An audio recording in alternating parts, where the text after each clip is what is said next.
Hello, beautiful people. Thank you so much for joining my YouTube live stream. And today we are talking about the X factors of the founder in the startup theme that we have been running for around 6 days now, and we'll be running till 8 days. Now, when I say 8 days, it is one day a week that we run a live session, and we cover that preview to that on the Tuesday, post on Thursday, and we delve deeper into the post on the Friday live. So, a recap of the day fives or the first 5 days that we have covered. We first talked about the regulatories and the ecosystem's readiness for an idea that the founder has and the founder's synergies with that idea, the domain that you're talking about, and what does it take to identify a gap and build something in it. What are the ecosystem forces that come together to support you is a very crucial factor to consider. Again, are you building it too early when the ecosystem is not ready? Are you a little late or have you missed the bus? As PM Modi put it in his latest speech in the um, Economics Time conference for the global leaders. So, are you just around the right time when the ecosystem is ready and you're amongst the top players who can build it? Because that maximizes your chance of easy adoption of whatever you're building. So, ability to litmus test that brings us to understanding what's the business model that you can work out such that you do not go ahead and disrupt everything that's there in the ecosystem. See, if I disrupt everything because I want to build something different, then I'm building something that is alien to the world.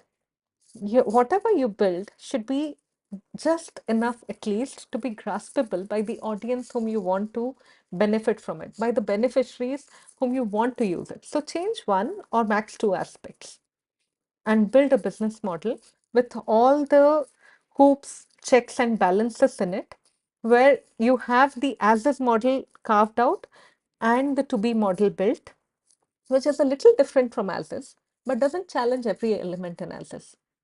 Like Sikta looks like a human being with a head on top and hair on top of it. What if hairs grew from here? I mean, sorry for the weird example, but that's something that we do with our business model sometimes. In the lieu of thinking or in the assumption that being different really makes us more viable in the world, or that is what a startup is. No, a startup is not an idea. A startup is a fancy term used for a business that is trying to take a little more risk than running a conventional business. You're just trying to challenge one, two parameters and build something that's relevant, similar, yet a little different, so that lives change and there is a ripple effect that something better than what has existed till now is created. So that was what we talked about as business model and figuring out that minutest or the atomic part of your business model, which when implemented builds the minimum viable product. Minimum viable product, the name speaks for it, and there is a minimum viable service also. Do not think that your business needs to be only a product. I do see a over obsession with product, but always understand that a product needs quite a few services around it to actually build the ecosystem and survive. Are you building a product? Are you building a service? Whatever you're building, your core purpose has to be that you cater to the ecosystem. And when we build a product, you're on a longer journey of seeing through that your service ecosystem builds around it and benefits at least 10 to 20x, because that's when your product becomes successful. Nothing wrong about it, nothing right about it, but every product is ultimately a conglomeration of services that have been standardized. So depending on the market that you're entering, you might want to decide whether you're offering a product or a service. Depending on the maturity of the customer, you want to make the decision. Now you have a business model, you have a well-working MVP. Of course, the revenue does come into picture. Again, another factor that founders need to consider from day one. You're even attractive for the investors whom you try to sometimes build for instead of building for customers when you're revenue positive. Do not fake or do not try to skew up your balance sheets, but rather truly work towards what does it take me to be at least revenue positive, because that's where you're optimizing your business model. If you're making a loss, pause a bit. Easier said than done. It does take a lot of courage to overcome the FOMO that someone else will do it, or something else will happen. But don't worry, everyone is just as intelligent as you. It is more about the clarity that you want to bring in and doing it right, not ethically, not technically, but doing it right as per what you're bringing forward to the world and what you're getting back as value from day zero. Not even day one, day zero. When you're testing your MVP -1, you should be revenue positive. There should be someone who's ready to pay something for the value that you're creating. If that is not happening, there are two possibilities for that. One is you're creating something for which the market is not ready. Either it is too outdated or it is too futuristic, just as we had Rajnikant in the movie Robo. The Robo was super powerful, but it was too ahead of its time, so it had to be turned down and put into the dump yard. But there will be a time when it will be more relevant. So is your idea like that? Then you want to park it aside for the right time to come. But if the time has come for your idea, then it will just click that there are enough value beneficiaries who are ready to pay up for the value. The other part of the problem is you might be creating a lot of value, but you might be missing looking at it that I've created this value.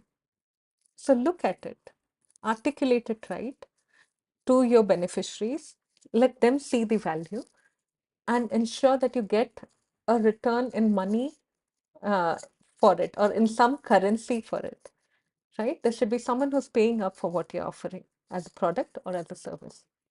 Then we moved on to understanding that to do all this right, you need the right people on your team, right people attitude wise, right people in the way they implement things and in the way they come together, that you build a cohesive team together. And what does it take, and how hiring is often the less considered aspect in a startup, that okay, we'll just figure it out because we are underconfident about our idea, let's see how it works out and then we'll do the hiring. Right? No, doesn't work.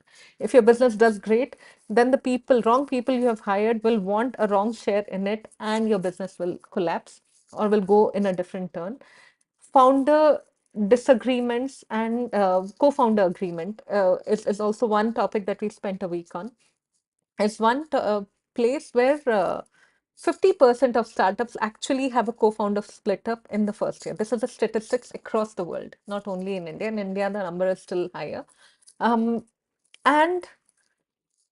rest 30% have a split up in the next 5 years. So choose your co-founders and your business leaders, the initial leadership team that you form, very cohesively. There should be a similarity in the values that you share and you do not share.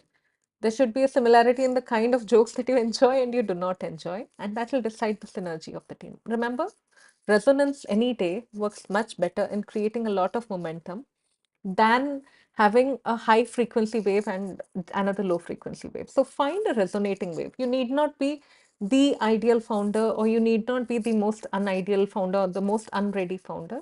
But if there is a resonance, something beautiful comes out. Find people who resonate with you. Okay, that was our idea. And it doesn't only stop at the people whom you hire, but it goes on to your customers with whom you resonate, and even discovering those hidden mm, arenas or customer segments that you hadn't anticipated but rolled out for you. Customers whom you didn't think will be customers, but keeping an eye out for it, that I have started with an assumption that this is my target group or TG. But turns out, along with this, which is Gen X, maybe Gen Z has a kind of affinity towards the kind of products that I'm creating. And maybe Gen Beta will have in next 5 years' time. That's what even the big companies do. For instance, Chanel has already predicted that Gen Z are going to be one of its top buyers by 2030, and it's already building for them. Why? Not that Gen Zs will be much richer than you and me, but they are not into fast fashion. They are minimalists. They buy one piece, two piece, which they preserve over a period of time. They value quality more than quantity, and this is a trend across the world. Thanks to internet and thanks to all the social media that we are connected in, we are moving away from demographics to more of psychographics. Okay, so this is what we had discussed, and that was customer define your business. This week, we are covering the X factors of the founder, and we are doing this before we move to more advanced topics like pricing, like marketing, like investor alignment, and how do you gauge your next round of success? Because this is where the journey becomes much more subjective. This is where you, as a founder, now having learned the or having different arsenals in your pocket, like the business model, the MVP, the ability to build the right kind of teams, the ability to understand the customer segments.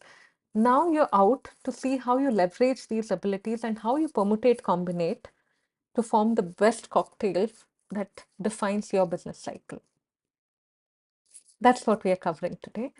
And that is where your X factors, what subjectivity you bring in, and what are the traits that you need to have in today's world to be relevant as a founder. We are not talking 50 years before, or we are not talking in the generation of Bill Gates. We are talking in this generation. What are those key aspects that you need to have to show up right as a founder?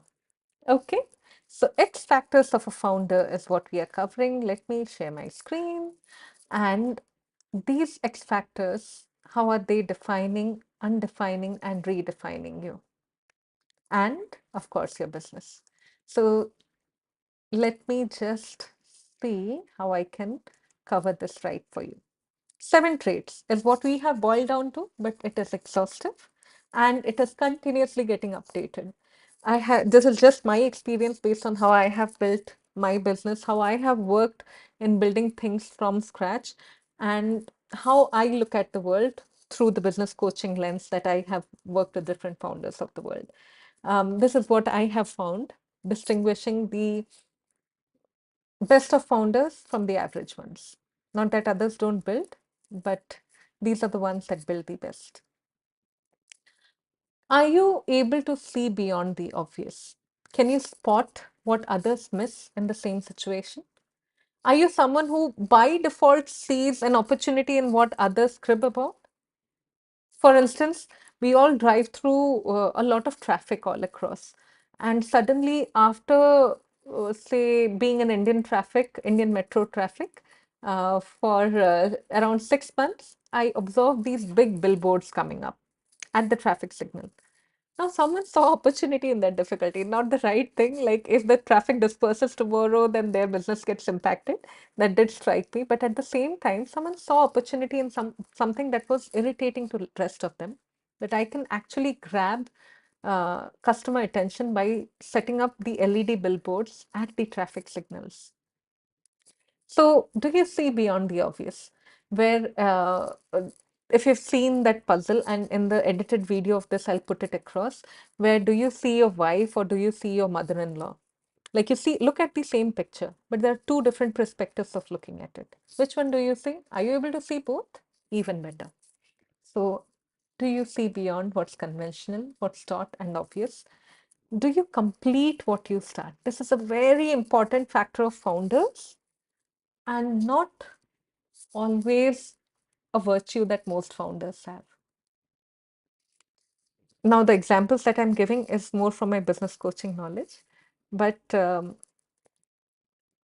say you have a plate of food.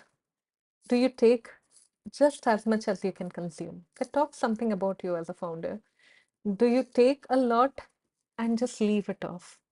Do you complete your plate? If you started a routine of walking every day in the morning, a brisk walk every day in the morning, were you able to keep it up at least for a couple of months? And if you fell off the routine, did you bring yourself back in a couple of days, say 1 day or 5 days, if something severe really brought you off the routine? How are you with starting something and driving it to completion? Because there are quite a few things that you will have to drive to completion in your business over and beyond what is easy or what is a given. And it should not tire you. So this has to be a normal trait of yours. What you start is what you anyway finish, no matter what. Because yes, your journey as a founder is worth it, if you're facing the right kind of obstacles. But the right kind of obstacles, that's important. Can you dare beyond comfort? As in, do you get bored of basking in your glory? Having a fat paycheck, having a work that you totally understand, you've done it, been there, you're again doing it, and you're again being there. You're getting all the accolades. You used to get that. You used to win that award last year, and you're again winning it. But is that what defines your life, or do you want to take it a level up? Often, the most disruptive founders happen to be ones who dare to challenge themselves beyond their comfort zone in a manner that they feel right. Not someone else challenging your growth, not a growth where you seek validation from others, but because something within you pushes you to look for that next frontier, to go for that next goal, to challenge yourself beyond your fears. There are a lot of fears, known, unknown, that you'll need to overcome as a founder. That's how I become relevant as a business coach. And to be honest, I have faced mine. I was into sales, greenfield sales, AI company, just at the cusp of the AI hype cycle. What you see as agentic AI now is something that I used to sell to my clients day in and day out. Not sell, but I used to propose to my clients. I'm not a seller, but rather an architect who turned seller. And then there comes a day when I realize that I'm getting too comfortable in my position. Uh, and I want to do more, but I need to move out to do more. Do I dare to step out of my comfort zone of being in a great company, in a cozy environment with a beautiful work group, or do I stay back because it's comfortable, it's safe? Safety and settling means your business is dead. So you might want to pay attention to that. Moving on, think simple and speak clearly. I'll just plug in my charger. Just give me a moment. There you go. So, in the age of information overload, where do you stand?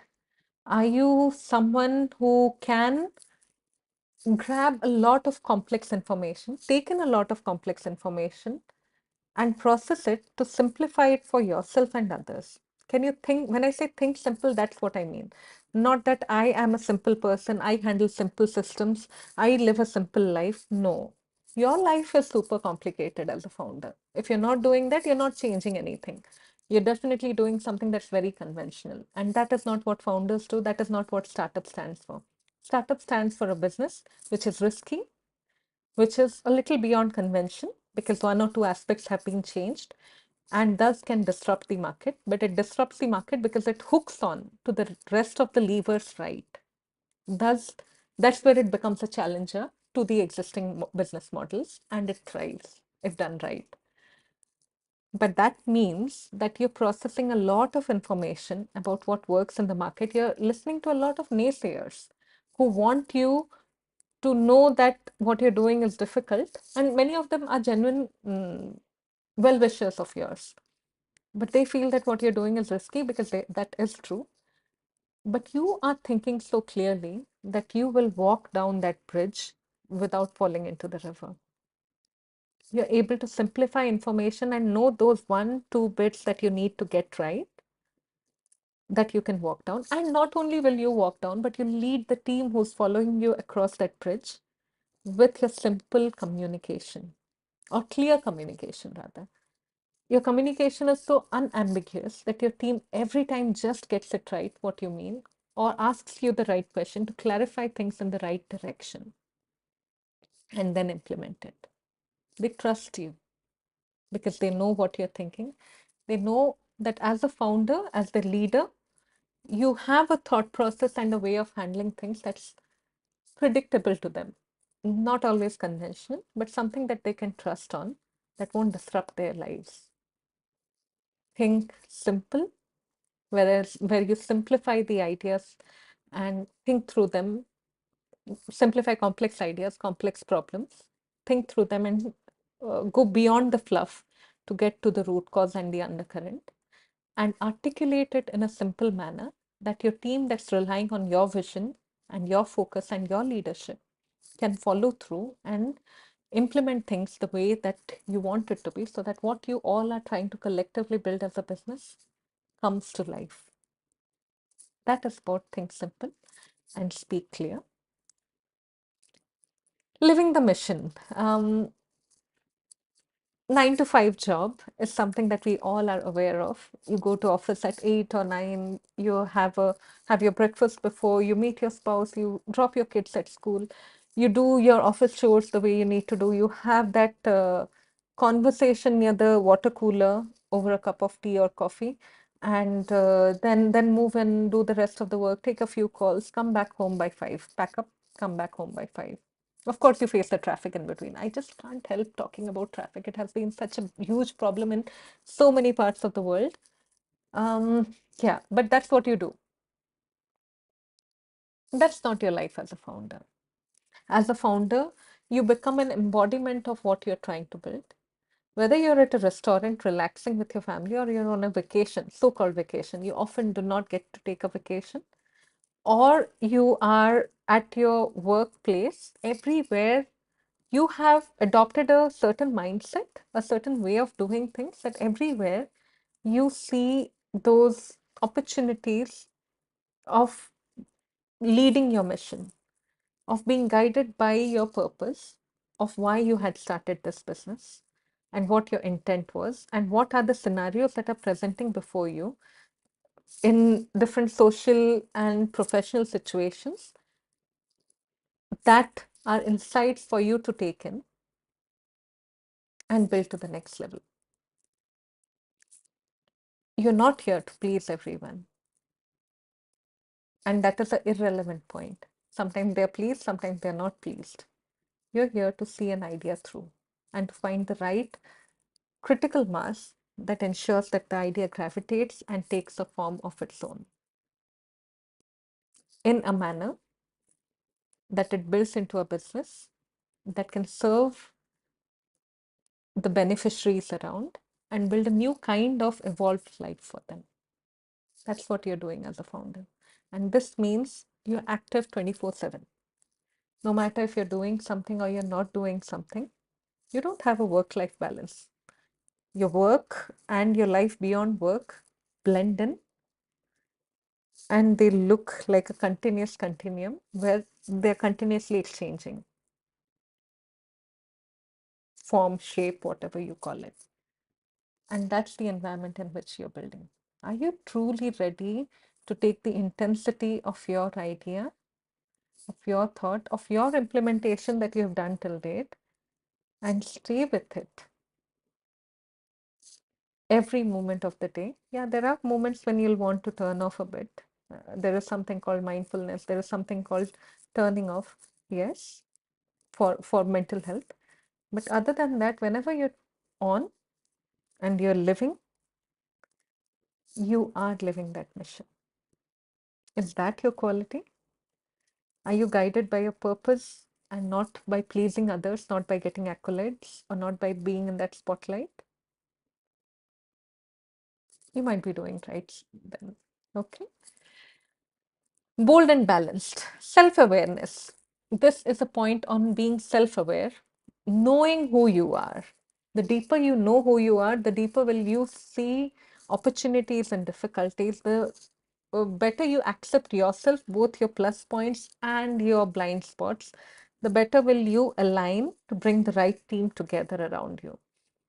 If you're too protective or insecure about your lacunas, you'll build a team which just says yes to you or has the same set of lacunas. That's how you'll function as a human being.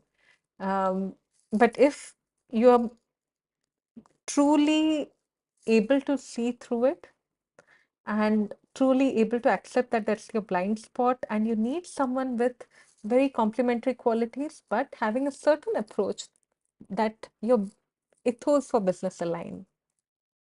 Because you'll also have to see whom are you bringing on board to fill in your blind spot. Are you bringing them in only for the expertise, or because they align with you as a person, or at least you are able to align yourself with most of the people around? Bold, balanced. Balance is a key factor here. Balance is a super important factor so that success doesn't become a boost of your ego and failure doesn't become something that puts you into depression. You're equanimous in both situations because both will happen to you if you're on the journey in the right way. So that is about bold and balanced. Rising through chaos. Your journey will not be predictable if you're building the right thing. You are working in decision making under uncertainty. If any one of you is from an MBA class, you will understand this, that decision making under uncertainty, and how do you make the right correlations, question your own assumptions, are key factors to determining your success. How do you question your assumptions, sometimes still stick on to it, but know that you need to course change once you find a better answer. And do not stick to it just because you want to prove someone that you're right. So, how do you cut through the noise? How do you look into the actual opportunities and the uncertainty? And let alone uncertainty, even if everything is certain and you have built the best business model possible, you're making a lot of revenue, boom, tomorrow the regulatory change or a 50% tariff comes up and something in your business is impacted. You'll have to reinvent it on an ongoing basis. These are not things you can predict. Tomorrow war happens and something is disrupted. You'll have to build everything from the scratch. A flood comes in and something else is disrupted. So chaos will be a normal thing in your life. And the more you grow, the more chaotic it will get. Another example, Sam Altman has made $4 billion with ChatGPT 4 till now. That's the revenue that he's recording. But do we also know that he actually, though he's the thing, and OpenAI is something that everyone around the world is relying on. It basically set the world on the AI hype cycle that we are on. Yet, he and his company, OpenAI, owes 14 billion to Microsoft for the deep processing that ChatGPT 4 has been doing, till ChatGPT 4, the models have been doing to process different information that you and I look up for. How is he going to counter this 10 billion of gap? While the journey looks great outside in, there is so much that he is handling. And then there are competitors, then there are regulatories. There are different governments, starting from China and DeepSeek competitor to US as a government to India as a geography. How are you balancing all these? Your life will be chaotic. If you think it's chaotic right now, it will simply grow. Are you comfortable in the chaos? Are you the eye of the storm instead of someone who's getting whirled around by the storm? That's the quality that you want to have as X factor of the founder. And with that, we come to the end of all our points or 7 traits of what does it take to be a wonderful founder or the X factors of the founder in today's world. This may not have been relevant earlier, this may not be relevant tomorrow, but today these are relevant. And yes, the list is not exhaustive. You might find some other factors also, but this was an important topic to cover for me before we deep dive into pricing, into TAM, SAM, SOM, into unit economics next week. And before we go into the advanced topics such as marketing for your segments, right? And investor alignment. And with that, we will be closing. So, 2 more sessions on this, and we'll be moving to the end of our startup theme videos, and we'll be focusing on something else. I hope this was useful for you. Do connect with me if you're looking for some help with your startup. I work as a fractional CXO with in whatever role other than finance with folks from around the world. I also function as a business coach where I enable you to revisit your business model as a whole as to what is working and which values are you missing out in the entire value chain that you can claim your money for and get revenue on. If these are areas that interest you, do reach out to me. If there is something that you feel is a minus point in you as a founder, but you don't know where the head and tail is, even then we can have a conversation. If you're a founder, do reach out. If you're a professional, do reach out. I help you unplug the genius.